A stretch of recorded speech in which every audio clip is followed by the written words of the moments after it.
Join me now as we follow in the footsteps of Vlad Dracula.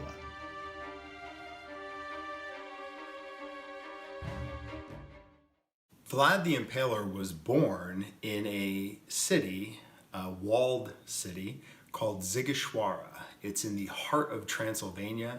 It is not spelled like it sounds, but the proper pronunciation is Sighișoara. So the city, at the time Vlad was born there, his father, Vlad Dracul, was living in exile. He had not yet become the voivod of Wallachia. So Vlad Dracul had a house right in the central square.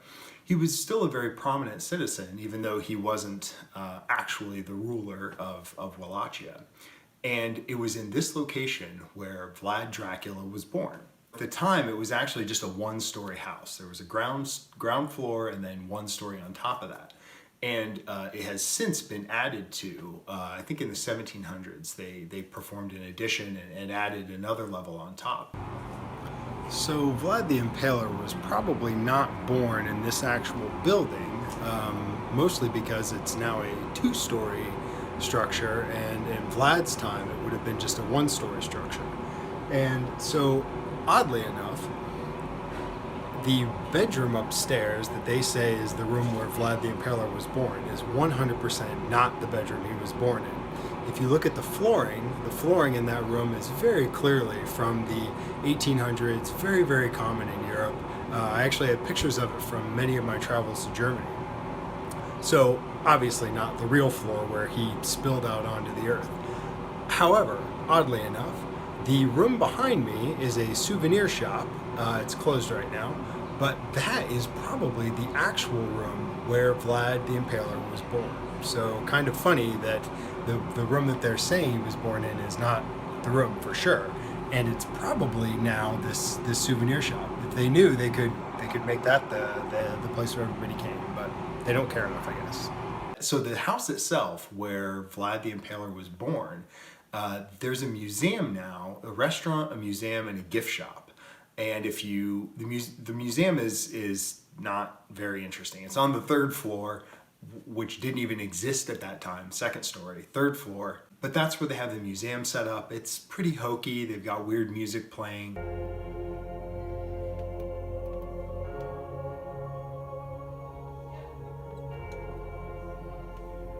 They have a coffin in the room, and then lots of Vlad the Impaler pictures and busts and stuff like that. So that itself is very touristy, very lame. But whatever, pay whatever it is, 20 lei, I think that's what, $8 or $9 to go in and look at it.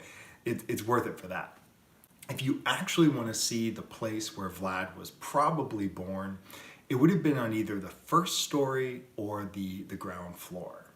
So you can wander around there. The gift shop is on the ground floor. It's possible he was born in there. It's also possible that he was born outside the restaurant area. We can't say for certain, but yeah, so that's the birthplace of Vlad Dracula. One other interesting thing about the birthplace of Vlad Dracula is there is a mural in a side area of the restaurant. It's where they have like banquets and stuff like that. And there's a mural on the wall that is supposedly the only known portrait of Vlad Dracul.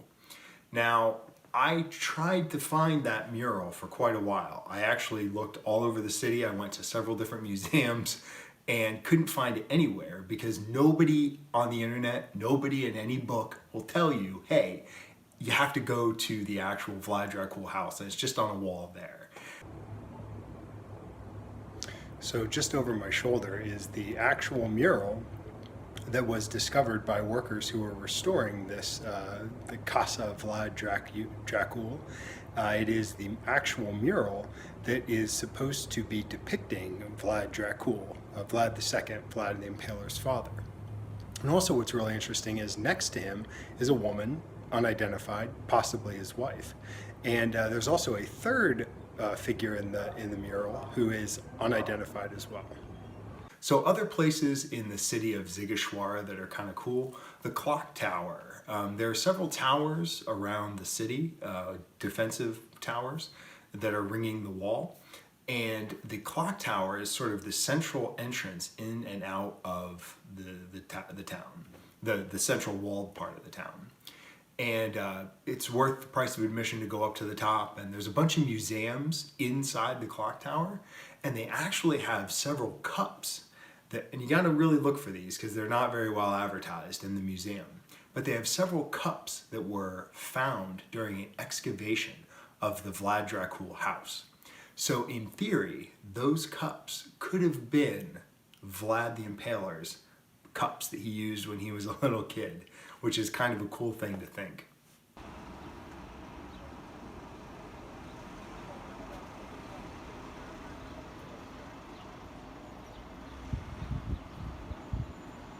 Other sites of interest in Sighișoara would be, there's a cathedral on the hill, and there's a long covered bridge kind of a thing that you take. It's actually a covered staircase, but it feels like a covered bridge that you can walk up to get to the monastery on the hill, or the cathedral on the hill. And it's pretty cool. It's got the only crypt in Transylvania, which of course I went down into to explore and see what was down there.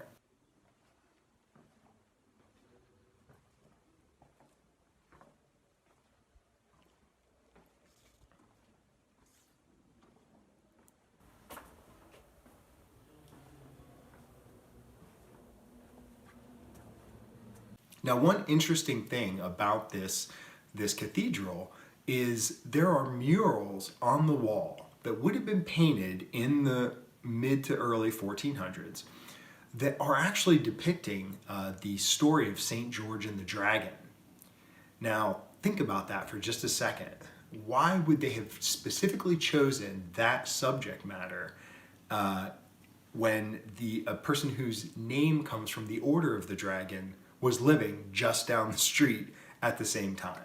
So it's kind of an interesting connection that they've got these dragon murals, and they're huge, covering the wall of the cathedral. And I think that's a pretty strong connection to Vlad Dracul. So that is really cool, and there's a neat cemetery connected to the cathedral that you can wander around. I was the only person there. Spent quite a bit of time actually in the cemetery trying to find some older graves, and there were a lot.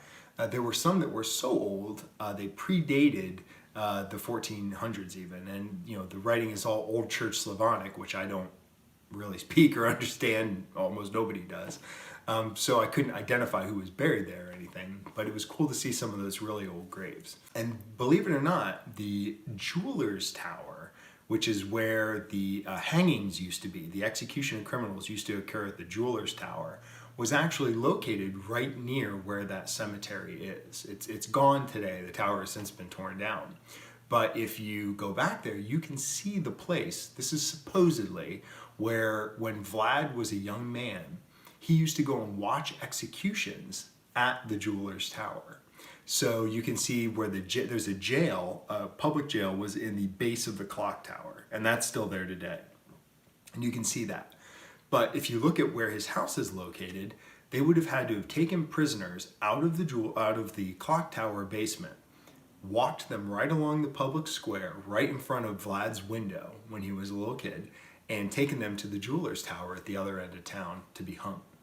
And so it's kind of an interesting story that, you know, some people think, oh, maybe he developed an obsession with killing when he was watching those executions. Who can say for sure?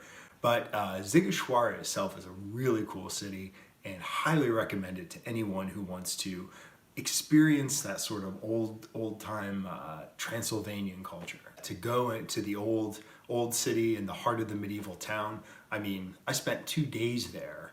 And it's not very big. I spent 2 days there and would happily go back for another day. It's absolutely magnificent. I mean, if you want to feel like you are back in medieval times, Sighișoara is the place to go.